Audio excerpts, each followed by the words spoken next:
유엔 안보리가 고강도 대북 제재 결의를 또 통과시킨 가운데 필리핀 마닐라에서 열리는 아세안 외교장관 회의에서는 북한과 미국의 외교전이 전개되고 있습니다. 북한의 리용호 외무상은 오늘 새벽 마닐라에 도착해 미국의 외교 압박 대응에 나섰지만 북한의 외교 고립 상황은 더욱 심화한 것으로 보입니다. 마닐라 현지 연결해서 아세안 상황 알아보겠습니다. 왕선택 기자. 네, 왕선택입니다. 네, 먼저 리용호 외무상 오늘 새벽 도착 상황부터 설명해 주시죠. 네, 리용호 국가외무상은 이곳 시각으로 오늘 새벽 0시쯤 한국 시도로 현재 반쯤입니다. 마닐라 아키노 공항에 도착했습니다. 호텔 도착 시각은 이곳 시각으로 새벽 1시 반쯤이었습니다. 호텔 로비에서 기자들이 기다렸다가 남북 장관회담 의향 등을 물었는데 리 외무상은 아무런 말을 하지 않은 채 지나갔습니다. 다만 리 외무상을 보좌하던 북한 외무성 인사가 그럴 계획이 없다라고 답변했습니다. 리용호 외무상의 호텔 도착 장면을 취재하기 위해서 한국과 일본 언론사 기자 70여 명이 몰려서 상당한 관심을 보였습니다. 네, 이번 회의에서는 아무래도 북한과 미국의 외교전이 가장 예상이 되죠. 네, 그렇습니다. 미국은 이미 ALF가 시작되기도 전에 북한에 대해서 회원국 자격이 없다면서 압박 공세를 시작했습니다.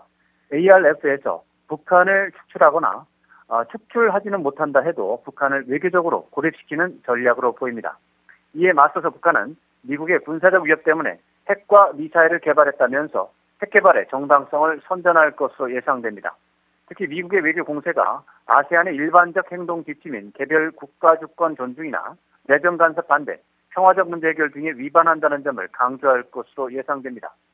그렇지만 유엔 안보리 대북 제재 결의가 새로 채택이 됐고 아세안 10개 회원국이 어제 공동성명에서 북한을 비난하는 내용을 포함했기 때문에 북한의 입지는 더욱 좁아진 상황입니다. 네, 아세안 장관회의에서는 정교 회의도 하지만 중요한 양자 회담이 많이 있을 텐데 우리 정부 오늘 회담은 어떻게 진행되고 있습니까?